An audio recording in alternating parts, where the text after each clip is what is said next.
Assalamualaikum warahmatullahi wabarakatuh. Kami dari kelompok 7 akan mempresentasikan mengenai sistem tanam ganda dalam sistem agroforestry. Anggota kami terdiri dari 4 anggota. Saya, Septiana Dewi Puspitasari, NIM 134180178. Saya Ulfati Nadiro, NIM 134180179. Saya Devin Tansari, NIM 134180184. Saya Niken Ayu Maharani, NIM 134180185. Berikut merupakan sumber yang kami gunakan dalam materi kami. Apa itu agroforestry? Agroforestry merupakan suatu sistem penggarapan lahan di mana kegiatan kehutanan, pertanian, dan peternakan dikombinasikan secara bersama-sama. Agroforestry dikenal juga sebagai suatu sistem pertanian hutan yang merupakan suatu sistem penggunaan lahan secara spesial yang dilakukan oleh manusia dengan menerapkan berbagai teknologi yang ada melalui pemanfaatan tanaman semusim, tanaman tahunan, dan ternak dalam waktu bersamaan atau bergiliran pada suatu periode tertentu, sehingga terbentuk interaksi ekologi, sosial, dan ekonomi di dalamnya. Agroforestry memiliki ciri khas dibandingkan sistem penggunaan lahan lainnya, yaitu yang pertama, adanya interaksi kuat antara komponen pepohonan dan bukan pepohonan. Yang kedua, integrasi dua atau lebih jenis tanaman. Salah satunya merupakan tanaman berkayu. Yang ketiga, memberikan dua atau lebih hasil dari penggunaan sistem agroforestry. Yang keempat, siklusnya lebih dari 1 tahun.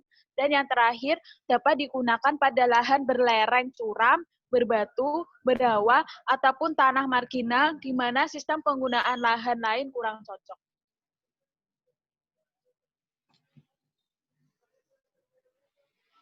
Untuk proses terjadinya interaksi, kompetisi ini biasanya diwujudkan dalam bentuk hambatan pertumbuhan terhadap tanaman lain. Hambatan dapat terjadi secara langsung maupun tidak langsung. Hambatan secara langsung misalnya melalui efek alelopati, tetapi hambatan secara langsung ini jarang dijumpai di lapangan, sedangkan hambatan tidak langsung dapat melalui berkurangnya intensitas cahaya karena naungan pohon atau menipisnya ketersediaan hara dan air karena dekatnya perakaran dua jenis tanaman yang berdampingan. Faktor penyebab terjadinya interaksi secara umum, interaksi itu bersifat negatif dapat terjadi karena yang pertama, keterbatasan daya dukung lahan yang menentukan jumlah populasi maksimum dapat tumbuh pada suatu lahan, dan yang kedua, keterbatasan faktor pertumbuhan pada suatu lahan. Dalam pengelolaan suatu sumber daya sangat tergantung pada komunitas masyarakat sekitar kawasan, terutama yang menyangkut faktor sejarah, faktor sosial, faktor ekonomi, dan faktor budaya.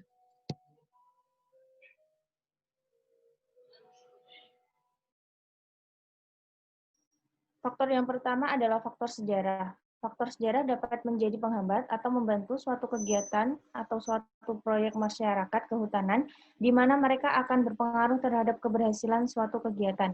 Di antara faktor sejarah yang berperan penting dalam ketahanan masyarakat dan pengelolaan sumber daya adalah sejarah penduduk dan penempatannya dan sejarah konflik. Yang kedua ada faktor sosial.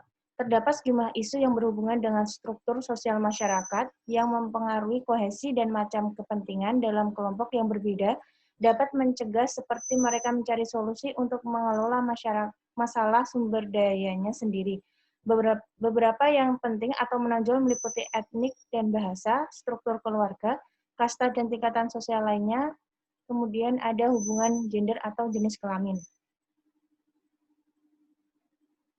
Faktor yang ketiga adalah status sosial. Terdapat sekelompok masyarakat adat yang terangkat harkatnya jika menerapkan pola usaha tani tertentu yang memiliki nilai ekonomi yang lebih tinggi.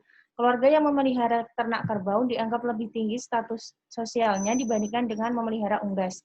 Kemudian faktor yang keempat adalah faktor ekonomi. Faktor ekonomi sangat berpengaruh dalam memanfaatkan sumber daya hutan dengan seksama, antara lain perbedaan atau persamaan dalam strategi kekeluargaan dan tingkatan strata ekonomi dalam masyarakat.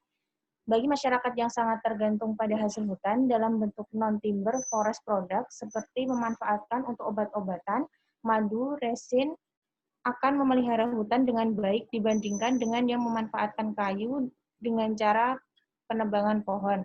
Adanya insentif dapat mempengaruhi cara masyarakat dalam memelihara hutan. Tingkat ekonomi masyarakat yang rendah akan memacu ketergantungan hidupnya pada hutan dibandingkan dengan masyarakat yang ekonomi lebih baik.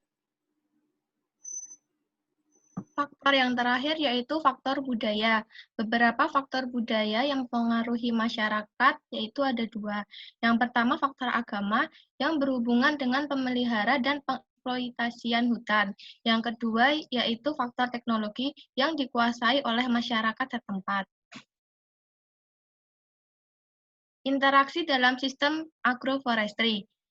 Interaksi positif dan negatif dalam jangka pendek terutama ditekankan pada pengaruhnya terhadap produksi tanaman semusim.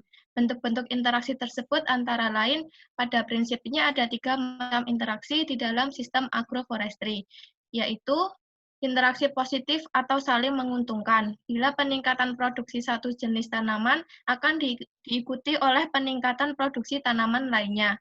Yang kedua, interaksi netral. Bila kedua tanaman tidak saling mempengaruhi, peningkatan produksi tanaman semusim tidak mempengaruhi produksi pohon atau peningkatan produksi pohon tidak mempengaruhi produksi tanaman semusim. Dan yang terakhir, interaksi negatif atau saling merugikan. Bila peningkatan produksi satu jenis tanaman diikuti oleh penurunan produksi tanaman lainnya, ada kemungkinan pula terjadi penurunan produksi keduanya. Sekian presentasi dari kelompok 7. Apabila ada pertanyaan dari teman-teman, bisa langsung untuk menuliskan di kolom komentar. Sekian dari kami, kurang lebihnya mohon maaf. Terima kasih. Wassalamualaikum warahmatullahi wabarakatuh.